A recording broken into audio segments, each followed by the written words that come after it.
लगभग 2000 साल पहले यीशु मसीह शरीर में आए और परमेश्वर की नई वाचा की आज्ञाओं का पालन करने के मार्ग पर मानव जाति की अगुवाई की। लूका अध्याय 4 में उन्होंने सबत का दिन मनाया। मत्ती अध्याय 26 में उन्होंने फसह का पर्व मनाया।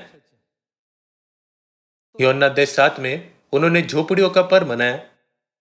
प्रेरितों अध्याय 2 में यीशु की शिक्षा को प्राप्त करने वाले सभी चेलों ने पेंतिकोस्त का दिन भी मनाया। जब मसीह इस पृथ्वी पर थे तब उन्होंने नई वाचा के सभी पर्वों को पूर्ण रूप से मनाया। जो कोई यह कहता है कि मैं उसमें बना रहता हूं, बाइबल क्या कहती है कि उन्हें क्या करना चाहिए? उन्हें वैसा ही चलना चाहिए जैसे यीशु चलते थे। लेकिन क्या आज के चर्च परमेश्वर की आज्ञाओं का पालन करते हैं? यह अफसोस की बात है कि वे सभी मनुष्यों के नियमों का पालन कर रहे हैं।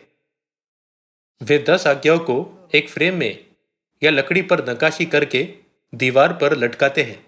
लेकिन इसे हर दिन देखने का क्या फायदा है? तो विश्राम दिन को पवित्र मानने के लिए स्मरण रखना, भले इसे परमेश्वर की 10 आज्ञाओं में से चौथी आज्ञा के रूप में लिखा गया है, फिर भी क्या वे गलत दिन का पालन नहीं कर रहे हैं? कौन हमारे लिए नई वाचा के सबत के दिन को लाएगा? कौन हमारे लिए जीवन का फसल लाएगा?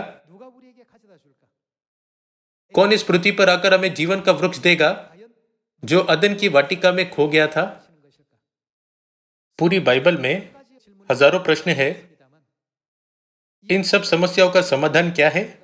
क्या हम पहले से ही नहीं जानते कि बाइबल का अध्ययन करने से उन सभी का उत्तर दिया जाएगा और वे तभी पूरी होंगे जब दूसरी बार आने वाले मसीह आएंगे?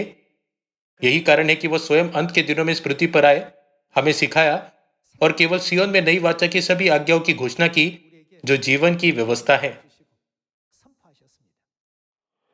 जैसा कि आप पहले ही अध्ययन कर चुके हैं, क्या पुरानी वाचा की व्यवस्था की घोषणा सीनै पर्वत पर और नई वाचा की व्यवस्था की घोषणा सियोन में नहीं की गई?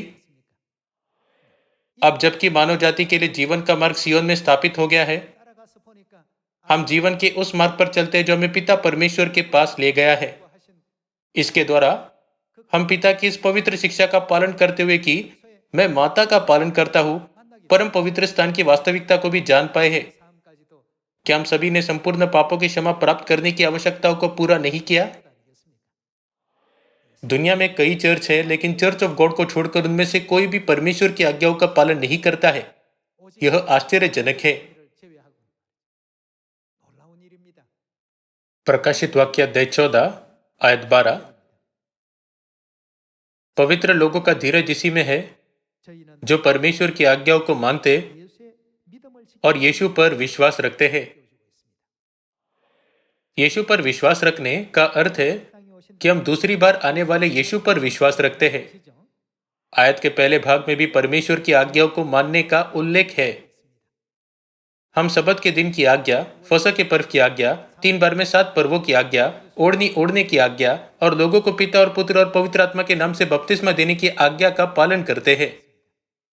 परमेश्वर ने हमें जो आज्ञाएं दी है उन्हें अधिक मूल्यवान मानते हुए और सभी लोगों को इस सत्य का प्रचार करते हुए आइए हम आशीषित बने।